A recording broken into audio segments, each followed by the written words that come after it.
Hey, it's Harry. We're back out in the garage, and today we're going to put on a PTFE fitting.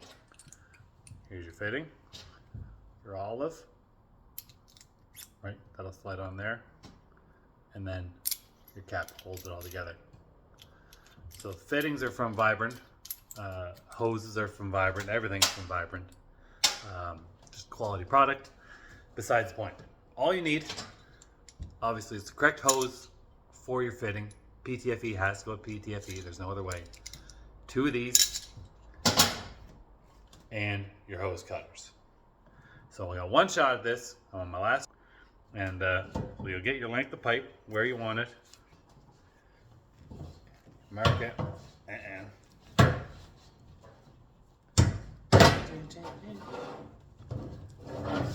if you're like me and you don't have a shop, then you just gotta make do with what you got. The key thing when you're cutting your hose is to make sure you're perfectly perpendicular with it.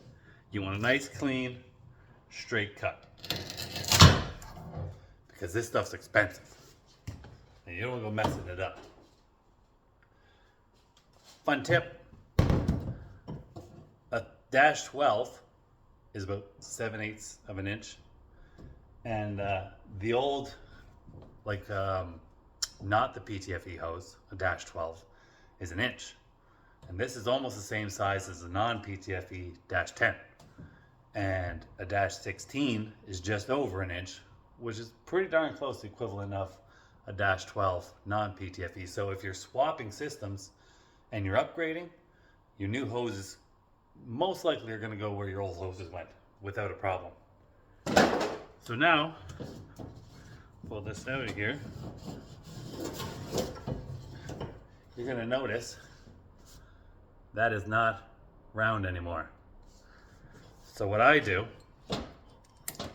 I take this fitting first, right? Take your shaft, and I carefully just want to round this out.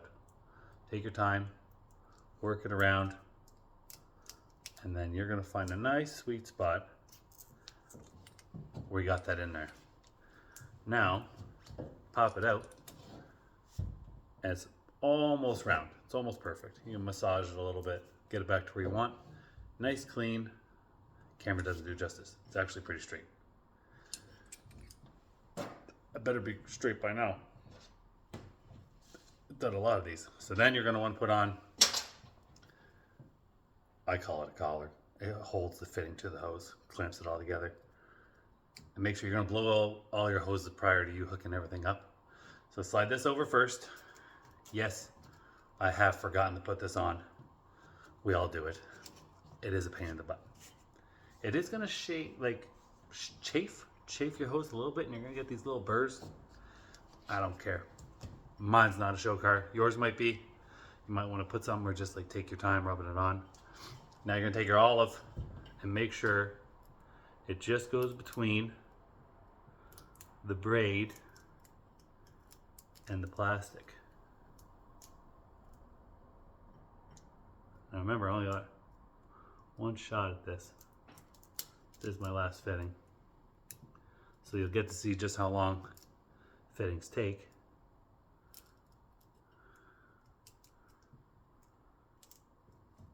So make sure inside everything looks good. You're not getting any of that braid between your olive and your liner.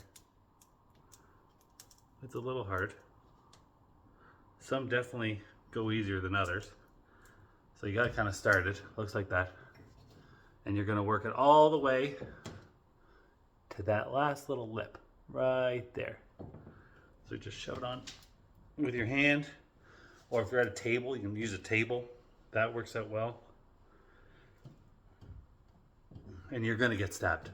There's no way around it. You get stabbed.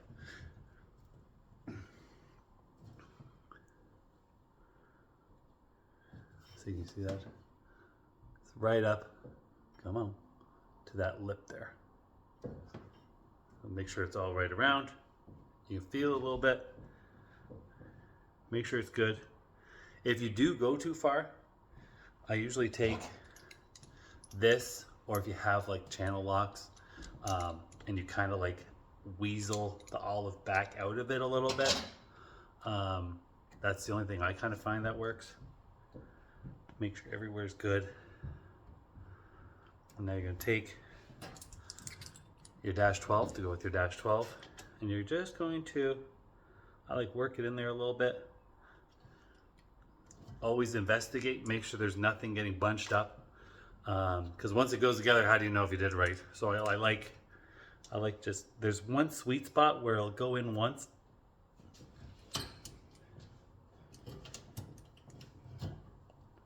right there. See, it clicked. I try to move it a little bit. Hold the hose, hold the fitting. I take it out, make sure it's perfect. I don't know if you can see in there.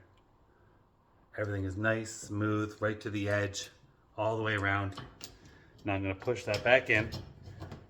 It does take a lot of force. And now it's gonna look like that. And that is perfectly in there. So now you just go as you're tightening it, past all this little debris or the braid. There you go. Now it's onto the fitting. And then you just take your time, make sure there's nothing caught in there, no random braid or nothing in there.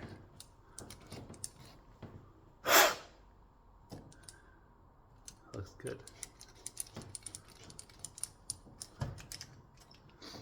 It'll thread on pretty easy to a point.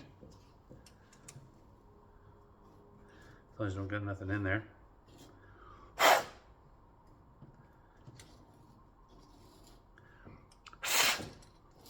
I think I might. Oh, there it is. So see, when there's no debris in there, it will spin fairly far up onto it. That's how you know you got a nice, good one in there. Open your wrenches.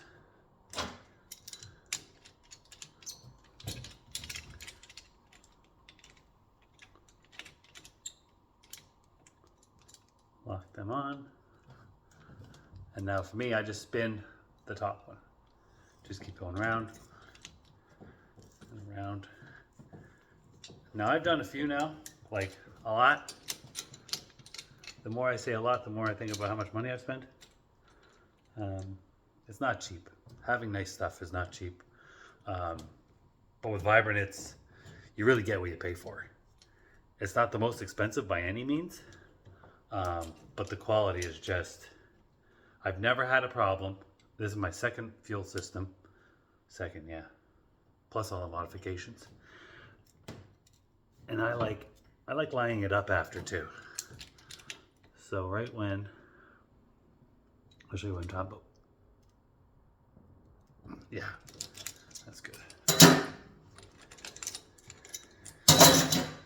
They're a little marked up. I wish I had better locks, but you can see I like lining up the flats, right? So like the point's not there and all strange looking. At least it looks like you care. And then that is a fitted fitting. Fitted fitting. But, and this will be the last one. I'll put this on, put fuel in the system, wire the pump, fire it up. Long awaited. So, thanks for watching my video. And that is how you install a PTFE fuel line fitting. See you again.